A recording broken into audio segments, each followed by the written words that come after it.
taasisi zilizofanywa tathmini za usalama wa mifumo ya TEHAMA, ambako ni mifumo 112 tu ndio ambayo ilifanywa tathmini, lakini nadhani tuna mifumo karibia takriban 800 kama sikosei.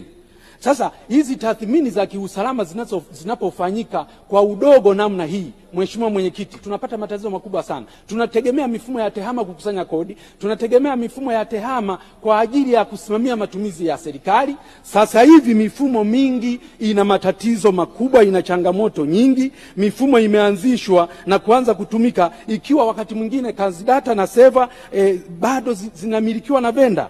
Lakini mifumo mingine inaruhusu fedha mpaka kuingia kwenye mifuko ya watu, kwenda kwenye akaunti za watu. Alafu bado una changamoto hii kubwa, mifumo yako ya kufanywa ukaguzi. Mkaguzi CAG amelia juu ya kuparalyze kwa mifumo yetu ya ukusanyaji wa mapato, juu ya kuparalyze kwa mifumo yetu ya usimamizi wa matumizi. Sasa Mheshimiwa Spika, Mheshimiwa Mwenyekiti, kama hili jambo litaendelea na mifumo ya TEHAMA ndio hii ambayo tunayoitegemea. Kama mfumo unaweza ukakaa mfumo au kaguliwa usalama, mfumo unaendeshwa haujakaguliwa usalama, manake mtu yote anaweza katempa nao, mtu yote anaweza kaingia kwenye mfumo akabadilisha takwimu, mtu yote anaweza kaingia kwenye mfumo akafuta kumbukumbu. Usalama wa taifa letu uko wapi? Usalama wa mapato yetu uko wapi? Na jambo hili linasimamiwaje? IGA wana tatizo gani la kushindwa kulimanage hili jambo? Na waziri wa utumishi anatuambia nini kuhusu uwezo wa IGA katika kusimamia hili jambo? Kwa nini mamlaka zinazovunja sheria sasa hivi taasisi ambazo zinasimamia miongozo zinasimamia miongozo na sheria ya serikali mitandao ni 40% tu? Mheshimiwa Mwenyekiti, changamoto ya muda huu nashindwa hata sijui nitaongeaje sasa. Kuhusu Mheshimiwa, sababu zingine nataka kusema tu kwamba utawala bora wetu uko wapi? Mheshimiwa Waziri Simbachawene, taarifa ya CAG, PPRA, FAU, TAKUKURU zinaendelea kuripoti uwizi wa fedha za umma kwa kiwango kikubwa, lakini kuingia mikataba ya usiri ambayo haina baraka za mwanasheria mkuu wa serikali, ambayo haijabarikiwa na bunge hili, na mikataba hiyo ikaendelea. Alafu tuko na waziri wa utawala bora, tuko na serikali inayosimamia utawala bora. Haya mambo yanawezekanaje? Lakini 40% ya watumishi wa umma hawafanyi kazi, na ni taarifa ya waziri mwenyewe. Watumishi wengine wamewekwa benchi, na mwenzangu amezungumza kwa fitina tu na chuki ndani ya mamlaka, lakini wameachwa tu, na anayefanya hivyo ameachwa tu. Kukabidhi rasilimali za umma kwa wageni, kwa mfano machimbo ya wachimbaji wadogo, taarifa za CAG kutokufanywa kazi, mifumo na mikopo na matumizi ya fedha za umma hata nje ya budget.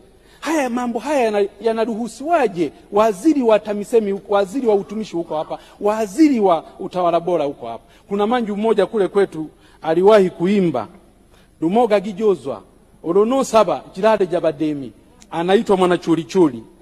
Kwa nini tunashindwa kuchukua hatua mahala ambako sisi tunaweza kuchukua hatua? Mheshimiwa Spika na Mwenyekiti, kwa mfano taarifa ya nchi yetu kulipa trilioni 1.438 katika mahakama, tovuti ya KSID inaonyesha kuwa baadhi ya makampuni yamelipwa baada ya kupewa tuzo katika mahakama ya kimataifa ya usuluhishi wa migogoro na uwekezaji na biashara, ambako nchini kwetu mpaka sasa hivi tumekwisha lipa trilioni 1.438 tena kwa siku za hivi karibuni.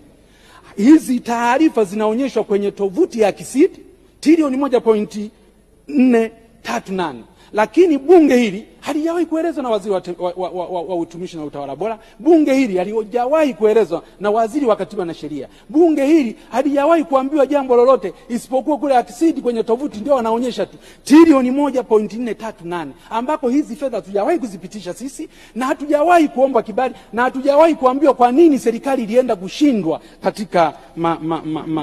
katika madai hayo. Mheshimiwa Mwenyekiti, jambo lingine mpaka sasa hivi serikalini, kashfa ya wahamiaji haramu kuajiriwa serikalini.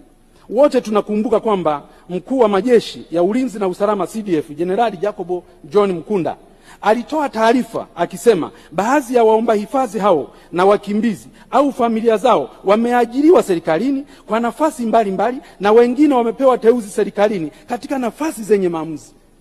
Nafasi za Watanzania zimechukuliwa na wageni. Kwanza, tuna mfumo gani wa utumishi ambao unaweza kuruhusu mpaka mtu mgeni akaajiriwa? Tuna mfumo gani wa utumishi hapa nchini ambao unaweza ukaruhusu mpaka ukaruhusu mtu ambaye sio raia wa nchi hii akapata uteuzi ndani ya serikali? Tuna mfumo gani? Yanawezekanaje haya? Na taarifa hii kwa sababu ilikwisha tolewa, waziri wa utumishi na utawala bora, una shida gani, una kigugumizi gani kuitolea taarifa kikamilifu ndani ya bunge hili? Ni akina nani ambao wameajiriwa ndani ya nchi si raia wa Tanzania? Ni akina nani ambao wameteuliwa ndani ya nchi yetu sio raia wa Tanzania? Ni akina nani hao na vyeo vyao na hatua zilizochukuliwa na serikali? Kuna shida gani? Kiongozi mkuu wetu wa majeshi ametoa taarifa nyeti kama hii, halafu inanyamaziwa, haitolewi taarifa mwaka jana na hata mwaka huu. Tatizo ni nini serikalini?